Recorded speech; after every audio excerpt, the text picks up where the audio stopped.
नमस्कार, सुनने काल के इस खास कार्यक्रम में आप सभी का स्वागत है। मैं हूं डॉक्टर अवधेश मिश्रा। 6 अप्रैल 2010 छत्तीसगढ़ नहीं, देश के लिए एक ऐसी तारीख जिसने नक्सलवाद के उस भयानक रौद्र रूप को देखा जिसमें 76 जवानों को शहादत देनी पड़ी। 75 सीआरपीएफ कर एक पुलिस के जवान को वीर गति प्राप्त हुई। नक्सलियों ने घेर के उन्हें काल के गाल में पहुंचाया। देश भर की निगाहें उस पर थी। देश भर में चर्चाओं का बाजार गर्म हुआ कि आखिरकार इतनी बड़ी चूक कैसे हो गई। तमाम तरह की जांच, कानूनी दांवपेच और अंत में जो परिणाम निकल के आया वो ये कि कोई भी आरोपी या आरोप साबित नहीं हो पाया। सभी आरोपियों को दोष मुक्त कर दिया गया, बरी कर दिया गया, जिसके बाद चर्चा फिर से एक बार तेज कि आखिरकार कानून व्यवस्था या जांच अभियोजनकर्ता इतने कैसे लचर हो सकते हैं कि हाई कोर्ट को कड़ी टिप्पणी करनी पड़े कि जांच में गंभीर लापरवाही की गई है। आज इसी बेहद गंभीर विषय पर करेंगे चर्चा, लेकिन उससे पहले देख लीजिए एक खास रिपोर्ट। छत्तीसगढ़ के बस्तर की वादियों में घटित ताड़मेटला नरसंहार, जो भारतीय सुरक्षा इतिहास की सबसे मर्मघाती घटनाओं में से एक है, आज फिर एक बार चर्चाओं में आ गई है। 2010 का वह भीषण माओवादी तांडव जिसमें 76 सुरक्षा कर्मियों ने मातृभूमि की वेदी पर अपने प्राणों की आहुति दी थी, आज भी राष्ट्र के हृदय में एक अनसुलझी टीस की तरह विद्यमान है। छत्तीसगढ़ उच्च न्यायालय ने इस प्रकरण पर अपना फैसला देते हुए निचली अदालत के दोष मुक्ति के निर्णय को न्यायोचित ठहराया है। जांच प्रक्रिया में विसंगतियों और साक्ष्यों को आधार मानते हुए कोर्ट ने सभी आरोपियों की रिहाई पर मुहर लगा दी है। 6 अप्रैल 2010 सुकमा के ताड़मेटला इलाके में देश के सबसे बड़े नक्सली हमलों में से एक घटना। सीआरपीएफ की 62वीं बटालियन और पुलिस बल एरिया डोमिनेशन पेट्रोलिंग पर निकले थे। तभी माओवादियों ने सुरक्षा बलों पर घात लगाकर हमला कर दिया। 76 जवान शहीद हो गए। अब 16 साल बाद बड़ा न्यायिक फैसला हाईकोर्ट की डिवीजन बेंच ने सुनाया। हाईकोर्ट ने कहा, अभियोजन पक्ष आरोपों को उचित संदेह से परे साबित नहीं कर पाया। हाईकोर्ट ने ताड़मेटला मामले की जांच में कई गंभीर खामियों का भी जिक्र किया। हाईकोर्ट ने ताड़मेटला हमले में सभी आरोपियों को किया दोष मुक्त। 43 गवाह पेश, 156 दस्तावेज पेश, अधिकांश गवाह मुकर गए। अब इस मामले में सियासत शुरू हो गई है। उप मुख्यमंत्री विजय शर्मा ने कहा, प्रकरण लोअर कोर्ट में प्रस्तुत हुआ था, कन्विक्शन नहीं हो पाया। विभिन्न कारणों से हाई कोर्ट में अपील की गई थी, अभी न्यायालय का दरवाजा बाकी है। इधर कांग्रेस का आरोप है कि असली दोषी अब भी कानून की पकड़ से बाहर है। जिसे पुलिस ने दोषी बताया था वो बरी हो गया। बीजेपी सरकार में असली दोषियों को बचाया जाता है, भोले भाले आदिवासियों को फंसाया जाता है। प्रकरण प्रस्तुत हुआ था, इसमें लोअर कोर्ट में भी कन्विक्शन नहीं हो पाया था विभिन्न कारणों से, और उस पर पुलिस विभाग की तरफ से, प्रशासन की तरफ से हाई कोर्ट में अपील की गई थी, उसमें भी कन्विक्शन नहीं हो पाया है। अभी न्यायालय का दरवाजा बाकी है। भारतीय जनता पार्टी की सरकार रहने के दौरान जब भी इस प्रकार की गंभीर घटनाएं हुई हैं, जो असली दोषी थे उनके खिलाफ कार्रवाई नहीं की गई और गरीब आदिवासियों को आरोपी बना के प्रस्तुत किया गया। सरकार सिर्फ आदिवासियों को जानबूझ के गरीबों को प्रताड़ित करने का काम कर रही थी। ताड़मेटला में तो हमारे 76 जवान शहीद हुए थे, 75 सीआरपीएफ के और एक जिला पुलिस बल का, और हम उनको भी न्याय नहीं दिला पाए। तो ये भारतीय जनता पार्टी की तत्कालीन सरकार की अकर्मण्यता थी। कुल मिलाकर ताड़मेटला नरसंहार पर आया न्यायिक फैसला छत्तीसगढ़ की राजनीति में एक नया सियासी गेम शुरू कर चुका है। एक और सत्ता पक्ष के लिए यह कानूनी पेचीदगियों और पिछली जांचों की खामियों का परिणाम है, जिस पर अब भी आगे के न्यायिक विकल्पों की बात कर रहे हैं। दूसरी ओर विपक्ष इसे एक बड़े राजनीतिक हथियार के रूप में इस्तेमाल कर रहा है। बहरहाल 76 जवानों की शहादत का यह संवेदनशील मुद्दा अब न्याय बनाम जांच की विफलता की धुरी पर घूम रहा है। बीएसटीवी के लिए शिवम दुबे की रिपोर्ट। रिपोर्ट को देख के आप समझ गए होंगे कि आखिरकार क्यों इतने बड़े षड्यंत्र या यूं कहे इतने बड़ी शहादत पे भी कानूनी दांवपेचीदगी ऐसी कि दोषी कोई साबित नहीं हुआ। चलिए सीधे चर्चा की शुरुआत करेंगे चार बेहद ही खास और वरिष्ठ मेहमान हमारे साथ मौजूद है। पहले मेहमानों का परिचय आपसे करा देता हूं। बीजेपी की ओर से उमेश घोड़मोड़े साहब है, वरिष्ठ नेता है, प्रवक्ता है। उमेश जी बहुत स्वागत है आपका। कांग्रेस की ओर से अमित श्रीवास्तव जी है, वरिष्ठ नेता है, साथ ही साथ सुप्रीम कोर्ट के जाने माने वकील है। अमित जी आपका भी स्वागत है। नक्सल मामले के बेहद गंभीर जानकार डॉक्टर संजय शेखर जी हमारे साथ मौजूद है। संजय जी आपका भी स्वागत है। और दंतेवाड़ा से ही पत्रकार, वरिष्ठ पत्रकार सुरेश महापात्रा जी भी हमारे साथ है। सुरेश जी आपका भी बहुत बहुत स्वागत है। सुरेश जी मैं चर्चा की शुरुआत आपसे करता हूं। दंतेवाड़ा वो धरती जिसने नक्सल मामले की सबसे ज्यादा संभवतः त्रासदी झेली होगी। 16 साल बाद निर्णय आता है कि ताड़ मेटला में जो जांच हुई वो पर्याप्त नहीं था साहब, सब दोष मुक्त कर दिए गए, सबको बरी कर दिया गया। क्या इससे न्यायिक व्यवस्था पे सवाल नहीं उठेगा? और सबसे बड़ा सवाल कि शहीदों को न्याय कब मिलेगा? जिस 76 जवानों ने अपनी शहादत दी उनका क्या, उनकी शहादत का क्या? सुरेश जी। मामला नहीं है जिसमें आरोपियों पे आरोप साबित नहीं हो सके। ये इससे पहले हमने एक और घटनाक्रम देखा था जो बुर्कापाल का मामला था, जिसमें सीआरपीएफ के 25 जवान शहीद हुए थे। उसमें भी 122 जो आरोपी है गिरफ्तार किए गए थे, 5 साल जेल में थे और उसके बाद उन पर आरोप साबित नहीं हुआ। 5 साल कुछ महीने जेल में रहने के बाद उन सबको बाइज्जत बरी किया गया। और इसके बाद ताड़ मेटला का जो मामला है ये तो 2013 में ही इसका फैसला आ चुका था लोअर कोर्ट से, ट्रायल के बाद, और उस पर उच्च अदालत में अपील की गई थी। आप अदालत के फैसले को देखिए, दोनों मामलों में चाहे बुर्कापाल का हो या ताड़ मेटला का हो, दोनों मामलों में कोर्ट के सामने, कोर्ट में न्यायाधीश बैठ करके एक एक गवाह के लिए इंतजार करता है और वहां पर जो जांच अधिकारी है उनके ही बयानों को गवाह मुकर जाते हैं। इसका मतलब साफ है कि जिस पैमाने पे उसकी जांच होती है, जिनको आरोपी बनाया जाता है, वो पूरी चीजें हवाई होती हैं और जमीन पर उसका सच से कोई एक समन्वय नहीं होता है। क्योंकि जब कोई घटना होती है, घटना के बाद जिस तरह से गिरफ्तारियां की जाती हैं उस अनुसार एविडेंस इकट्ठे नहीं किए जाते हैं और इसी वजह से न्यायालय में मामला खारिज हो जाता है। और इस तरह के कई मामले हैं जिसमें अब तक एक भी ऐसा कोई आरोपी नहीं है। सुरेश जी मैं लौटता आपके पास, हमारे साथ डॉक्टर संजय शेखर जी भी मौजूद है। संजय जी, आज अखबार में 2 सुर्खियां जो थी वो बेहद झकझोरने वाली है। पहला ताड़ मेटला आपने भी पढ़ा होगा कि किस तरह से आरोप साबित नहीं हो पाया। सोहराबुद्दीन केस में भी आज ही फैसला आया, बॉम्बे हाई कोर्ट ने इसमें फैसला दिया कि साहब 22 आरोपी बरी कर दिए गए। ठीक है, उस मामले को छोड़ देते हैं। आप तो ताड़ मेटला को बेहद करीब से आपने देखा, आपने अध्ययन भी किया, आपने रिपोर्टिंग भी की। क्या जो शहीद हुए उनको न्याय मिलेगा, उनके परिजनों को न्याय मिलेगा, या आज जिस तरह से फैसला आया कोर्ट का उसके बाद हताशा के अलावा क्या है बताने और बचाने के लिए? संजय जी। निश्चित तौर पर जो 76 जवान और प्लस एक और जो पुलिस के जवान बाद में जो जा रहे थे वो भी रीइंफोर्समेंट के लिए, उसमें भी एक शहीद हुए थे, 7 घायल हुए थे। तो 77 जो जवान और परिवार उनको तो बहुत निराशा इस फैसले से हुई है। लेकिन उस समय का पूरा घटनाक्रम आपको समझना पड़ेगा। और दूसरा, हमारे पुलिस के पास क्या उस समय थे 2010 में जब ये घटना हुई थी, तो 2010 का ताल मेटला क्या था? आज आपको ताल मेटला बहुत आसान है, आप जा सकते हैं। 2010 में आप कल्पना नहीं कर सकते थे वहां जाने के। वहां जाने के लिए आपको रास्ता तो क्या, पगडंडी ठीक नहीं थी। मुझे याद है कि हम लोग जब जाते थे तो कितनी जगह मोटरसाइकिल को कंधे पे उठा करके पार करना पड़ता था और उसके बाद वहां तक हम जाते थे। उस रिपोर्टिंग में भी हम लोग कैसे गए थे वो अलग कहानी है। लेकिन सबसे महत्वपूर्ण पार्ट ये है कि इस बेहद ही महत्वपूर्ण घटना जो पूरे देश को झकझोर दिया, उसकी जांच आपने किसको दी? उसकी जांच आपने दी वहां की स्थानीय पुलिस को, चिंता गुफा की पुलिस को। उसके पास क्या था, क्या संसाधन थे? फोरेंसिक की टीम वहां पे नहीं पहुंची। एक बहुत महत्वपूर्ण टिप्पणी हाईकोर्ट की आई की है कि फोरेंसिक का कोई भी आपके पास रिपोर्ट नहीं है, एफएसएल की कोई रिपोर्ट नहीं है। उसके बाद स्थानीय पुलिस, जिसका वहां पर उस समय 2010 की ताल मेटला में, 2010 के बस्तर में वहां रहना, उसको अपना जान बचाना मुश्किल था, वहां स्थानीय स्तर पर उस बीच में वो क्या वहां पर वो जांच कर पाती।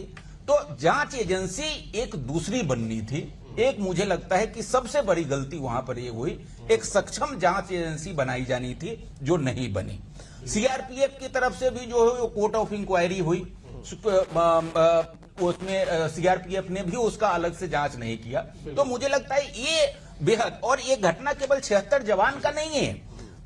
मैं आपके दर्शकों को बताना चाहूंगा, आपको बताना चाहूंगा, पूरे नक्सल इतिहास में सबसे ज्यादा आर्म्स जो लूटे गए वो इस घटना में लूटे गए। मैं आपको बताना चाहूंगा, 42 INSAS rifle, LMG 6, AK-47 13, SLR 7, projector 5, motor, इस तरह से लेकर के अगर आप पूरा देखेंगे तो करीब 250 से 300 स्वचालित हथियार लूटे गए थे।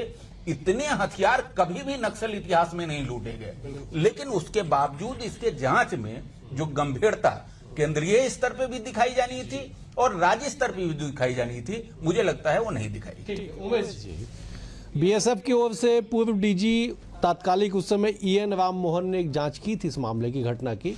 उन्होंने घटना की वजह की जांच की जिसमें दर्जनों कमियां मिली, चाहे वो SOP का पालन न करना हो, चाहे समय पे वहाँ पे तैनाती ना हो, तमाम तरह की जांच 8-10 बिंदुओं पे उन्होंने कमियां निकाली। बिल्कुल, कोर्ट ऑफ इंक्वायरी थी जो EN राम मोहन ने की थी, उसमें कई बिंदु आए थे।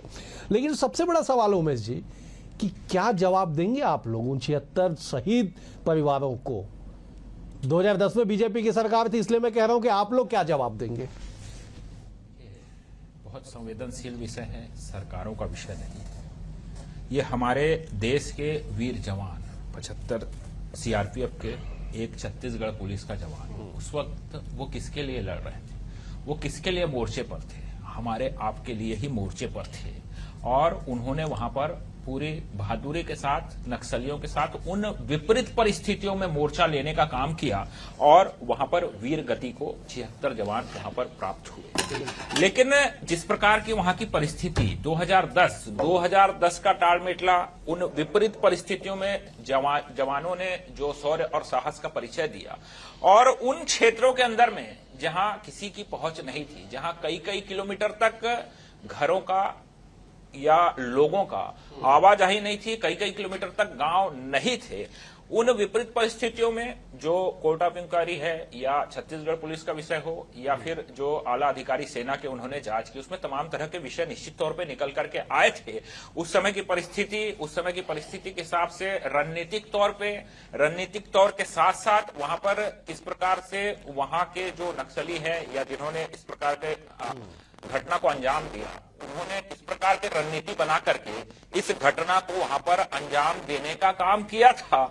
और वहां पर तकनीकी रूप से, चाहे रेडियो का विषय हो, तकनीक का विषय हो, संचार का विषय हो, संपर्क का विषय हो, कनेक्टिविटी का विषय हो, इन तमाम विषयों में भी कमी निकल करके आई थी। 2010 में निश्चित तौर पर साधन संसाधन जवानों के पास नहीं थे। उन विपरीत परिस्थितियों में यह घटना घटी।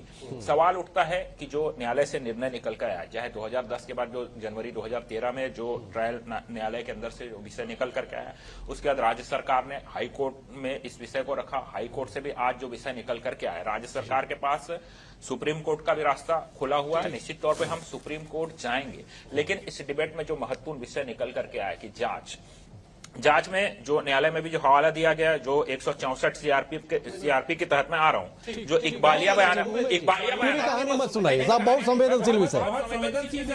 संवेदनशील विषय। ठीक है, आप एकदम पॉइंट टू पॉइंट जवाब दीजिए। जी, आपने कह दिया शासन संसाधन नहीं था, जांच होना संभव नहीं था, आपकी बात के कुल मिला के ये जी साधन संसाधन नहीं थे। उपलब्ध जो साधन संसाधन छत्तीसगढ़ पुलिस के पास थे, उसके आधार पर जांच आगे बढ़ी। गवाहों का विषय हो, जो वहां पे एविडेंस जो मिले, चाहे वो पाइप का विषय हो, आईईडी का विषय हो, टिफिन बम का विषय हो, या और भी जो फॉरेंसिक के तहत जो चीजें वहां से कलेक्ट की जानी चाहिए थी, उन सुदूर क्षेत्रों से जो साधन संसाधन उपलब्ध थे, उसके आधार पर वहां पर कार्रवाई हुई। लेकिन 76 जवान सीआरपीएफ के शहीद होते हैं, एक जवान छत्तीसगढ़ पुलिस का शहीद होता है और पूरे देश भर में मीडिया से लेकर के तमाम जगहों पर इस विषय की बड़ी गंभीर चर्चा उमेश जी आपकी बातें आ गई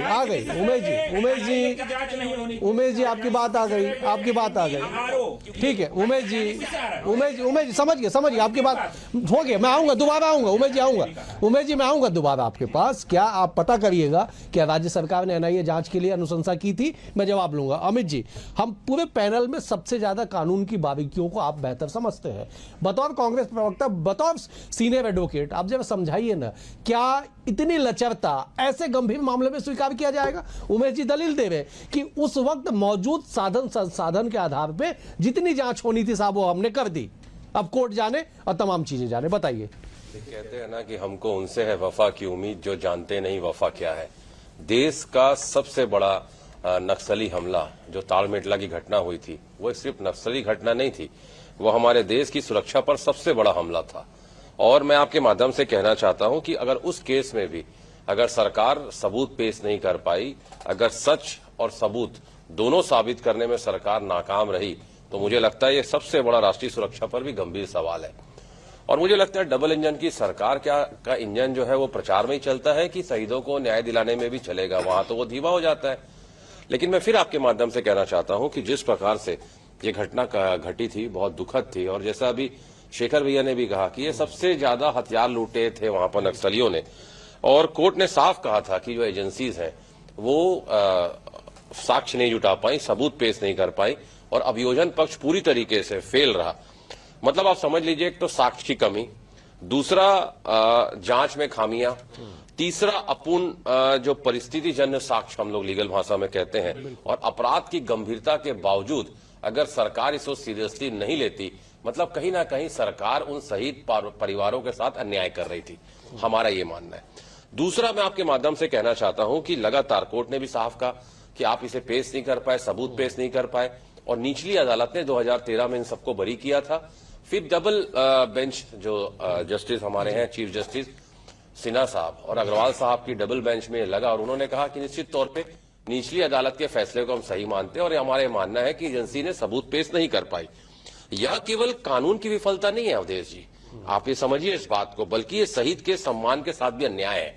अगर आप उनको न्याय नहीं दिला पा रहे हैं 16 साल के बाद भी, अगर वो परिवार आज न्याय के लिए भटक रहा है, मतलब आप ये समझ लीजिए सरकार की गंभीरता को बताता है कि सरकार, मैं कहना, एक लेट मी कंप्लीट, आप सरकार जो भाजपा सरकार है, डबल इंजन की सरकार है, शहीदों के नाम पे वो वोट तो मांगती है, लेकिन शहीदों को न्याय नहीं दिला पाती। 16 साल हो जाता है, उस परिवार को न्याय नहीं मिला। मेरे कुछ प्रश्न है, मैं सेकंड फेज में जरूर लूंगा आपके प्रबुद्ध जनता के लिए। लीजिएगा उमेश जी, बहुत संक्षेप में जवाब दीजिएगा अमित जी की बातों को कि गंभीर मामलों में भी सरकार ने गंभीरता नहीं बरती।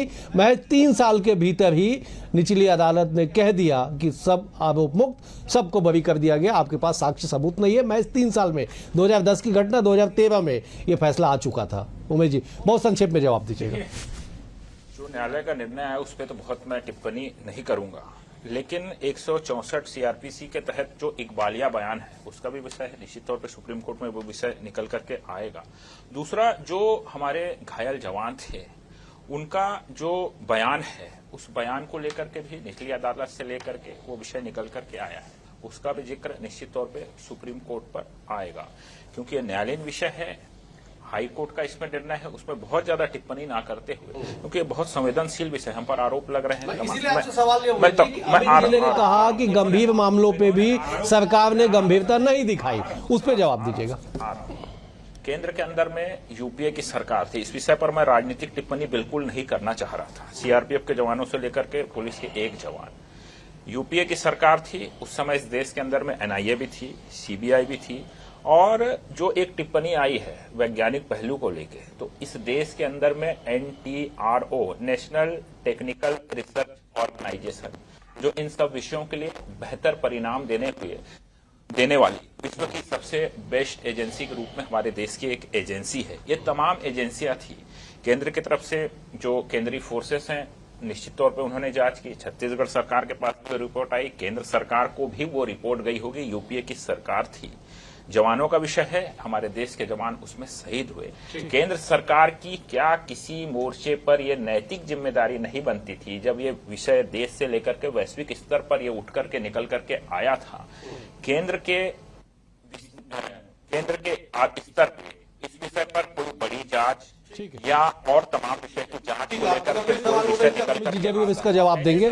ठीक है, ठीक है, ठीक है उमेश जी, बहुत विषय है। इस विषय पर ठीक है। केंद्र सरकार ने भी इस विषय को कितनी गंभीरता से लिया यह बताता ठीक है। है। चलिए एक बार हमारे संवाददाता नवीन पहुंचे हुए थे वहां पे, माफ कीजिएगा, जब उनको बयान सुनवा दीजिएगा, जब एक बार बताइएगा कि जब वो घटना स्थल पे पहुंचे तब क्या कुछ उन्होंने देखा बरसी पे, तालमेटला के बरसी पे। एक बार जो है नवीन की उस रिपोर्ट को दिखा दीजिए, फिर आगे चर्चा बढ़ाते हैं।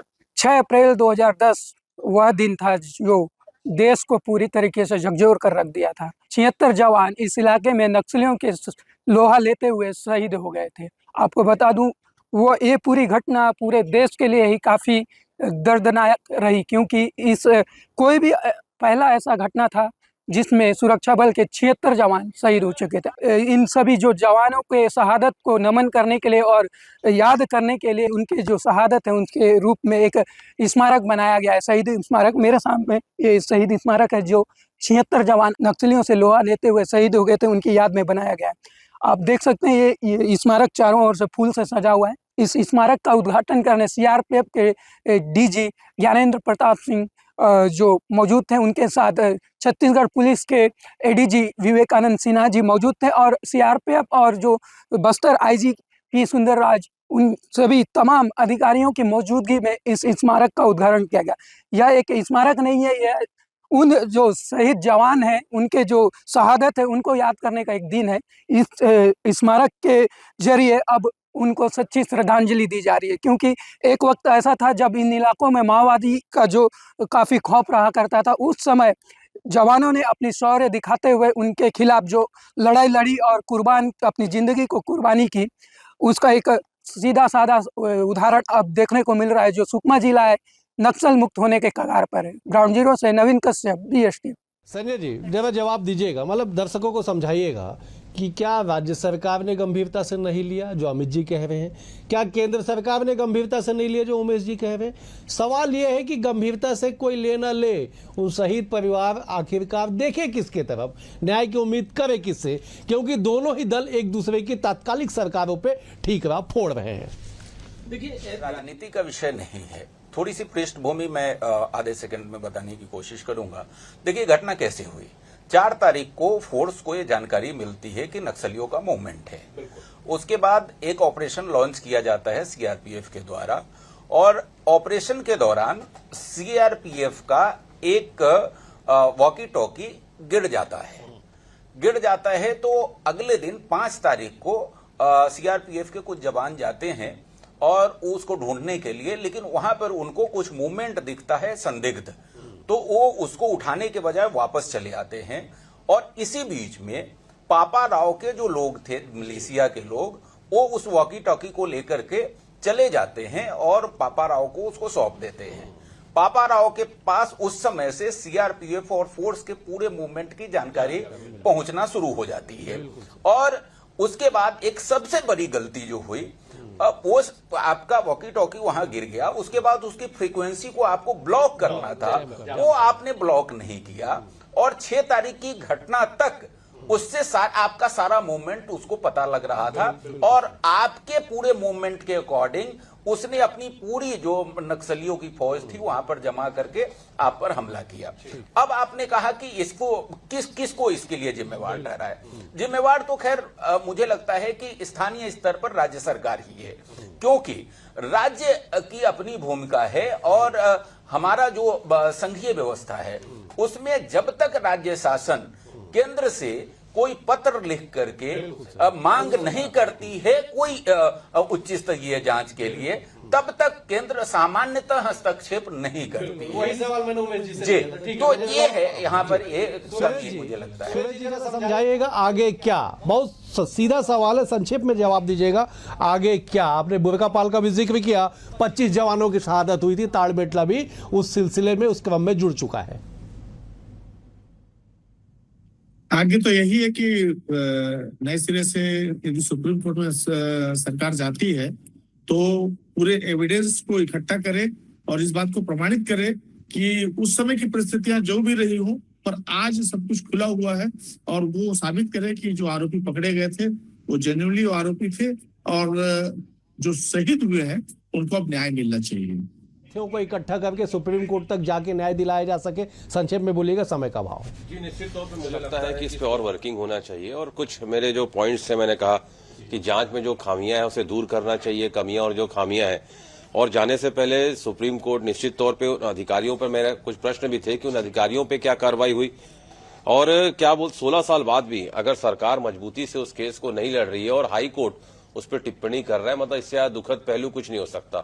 भाजपा हमेशा राष्ट्रवाद और जवानों के नाम पे राजनीति तो करती है, जी मुझे राजनीति तो करती है, लेकिन उन्हें न्याय दिलाने के लिए उन्होंने कुछ नहीं किया, पहली बात। दूसरी चीज, क्योंकि वो न्याय 16 साल बाद तक भी नहीं दिला पाए तो सरकार को, क्या सरकार शहीद परिवारों से माफी मांगेगी, ये भी एक यक्ष प्रश्न है। समय का अभाव है। आप चारों मेहमानों का बेहद शुक्रिया। उमेश जी आपका शुक्रिया, अमित जी आपका शुक्रिया, सुरेश जी आपका शुक्रिया, संजय जी आपका भी बहुत बहुत शुक्रिया। कुल मिला के एक ऐसी घटनाक्रम ताड़मेटला जिसने सबको तो हृदय से पीड़ित कर दिया, लेकिन जांच की आंच ऐसी जो किसी को झुलसा नहीं सकी। सवाल यही कि आखिरकार इन शहीदों को कब सम्मान और पीड़ित परिजनों को कब न्याय मिलेगा। फिलहाल आज के लिए इतना ही। कल एक और विषय के साथ होगी मुलाकात। बने हुए BSTV के साथ। नमस्कार।